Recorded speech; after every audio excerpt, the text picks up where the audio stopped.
Hello दोस्तों, veterans नमस्कार। मैं दीवान सिंह। मैं आपको बताना चाहूँगा आज का जो मेरा वीडियो है एक बड़े लेटर का एक लास्ट का छोटा सा पार्ट है। आपको पता है और मैंने बहुत कुछ आपको बता दिया। चंडीगढ़ हाई कोर्ट का जो जजमेंट था उसने हमारा पेंशन अपडेशन रोका।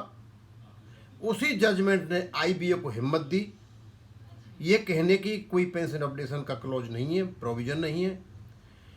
उसी जजमेंट ने यूएफबीए के दलालों को, खास करके बैंक टचलन को, इसलिए मोटिवेट किया कि पैसा कहाँ से आएगा, क्योंकि उनको पता था। और उस जजमेंट को छिपाने के लिए ये लोग ये सारा नाटकबाजी करते रहे। और हम आज 30-35 साल से पेंशन अपडेशन के लिए तरस रहे हैं।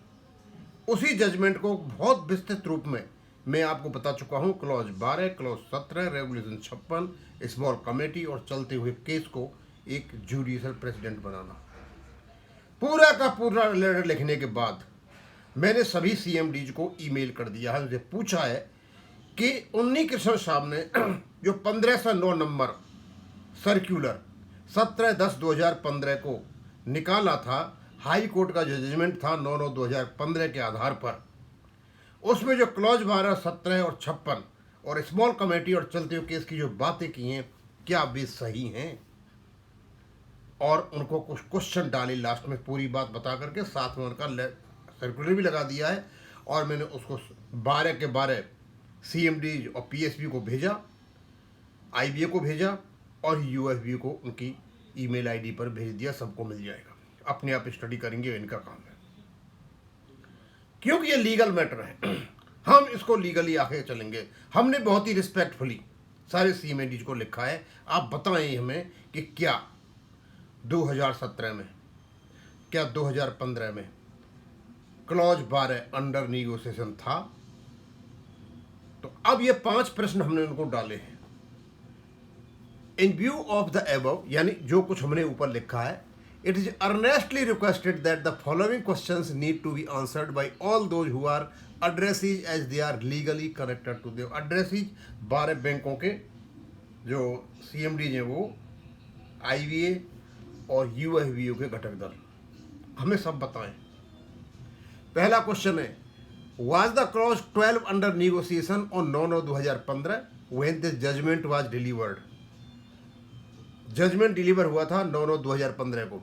रेफर पैरा 24 और सर्कुलर 1506 7/10/2015 ऑफ आईबीए एनक्लोज, हमने उसको लगा दिया जो उनका सर्कुलर है। पहली बात उन्होंने ये पूछी कि क्या क्लॉज 12 अंडर निगोशिएशन था? नहीं था।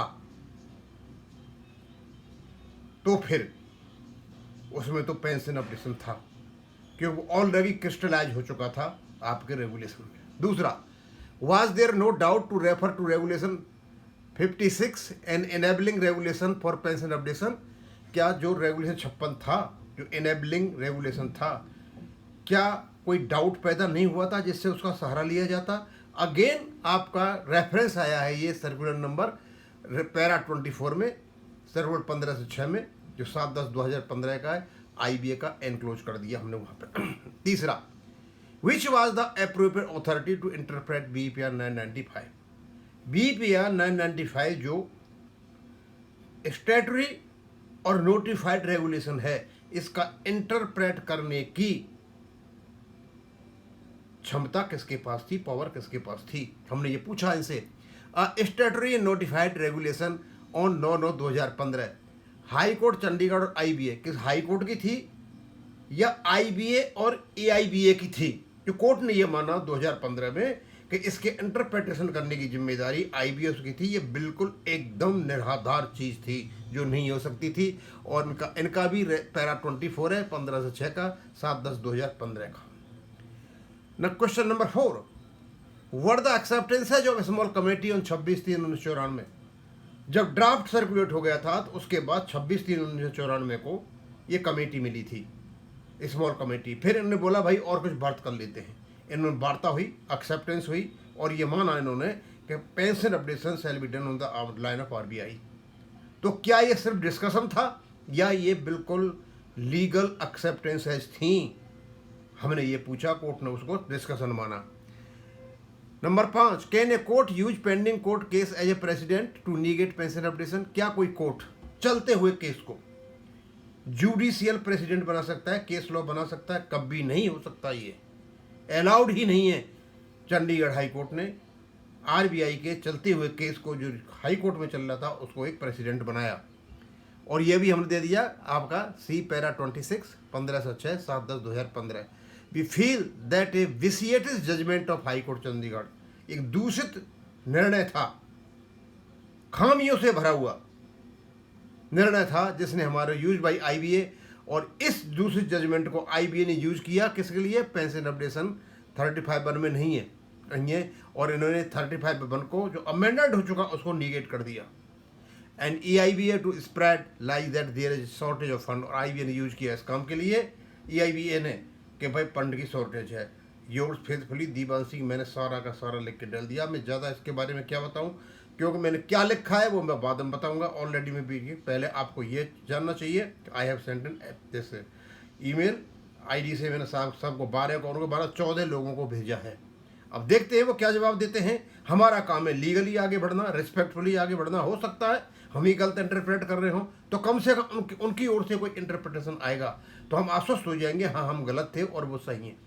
लेकिन अभी तक हम यही मान के चलते हैं कि 2015 में रेगुलेशन को इंटरप्रेट करने की पावर किसी भी तरीके से आईबीए और EIBA के पास नहीं थी, वो केवल थी और थी हाई कोर्ट के पास। क्लॉज 12 2015 में अंडर निगोशिएशन नहीं था। स्मॉल कमेटी की एक्सेप्टेंस केवल डिस्कशन नहीं थी, डाउट थे, रेगुलर 56 को नहीं यूज किया गया। चलते हुए केस को जुडिशियल प्रेसिडेंट नहीं बनाया जा सकता, हम ये मान करके चलते हैं। अब देखते हैं कि इनके जो लीगल डिपार्टमेंट के लोग हैं वो हमें किस प्रकार का जवाब देते हैं। पहली बात है, जवाब देंगे ही नहीं, हमें तो इसमें नॉलेज में लाना था। ऐसा लेटर हमने भेज दिया है, और हो सकता है कोई जवाब भी दे, और नहीं इस लेटर को 23 तारीख को हमारे वकील माननीय सुप्रीम कोर्ट में भी यूज कर सकते हैं कि उनसे पूछा है, उन्होंने अब तक जवाब नहीं दिया है। जवाब दें, जवाब क्या है। हम कोर्ट में हारें या जीतें, लेकिन इस चीज़ का हम जरूर पीछा करेंगे कि आखिरकार ये हुआ क्या था जो 35-36 साल से हमारा पेंशन अपडेशन को नकारा मिल करके और षड्यंत्र रच करके। अब मैं यहीं ख़त्म करूँगा। थैंक यू, धन्यवाद।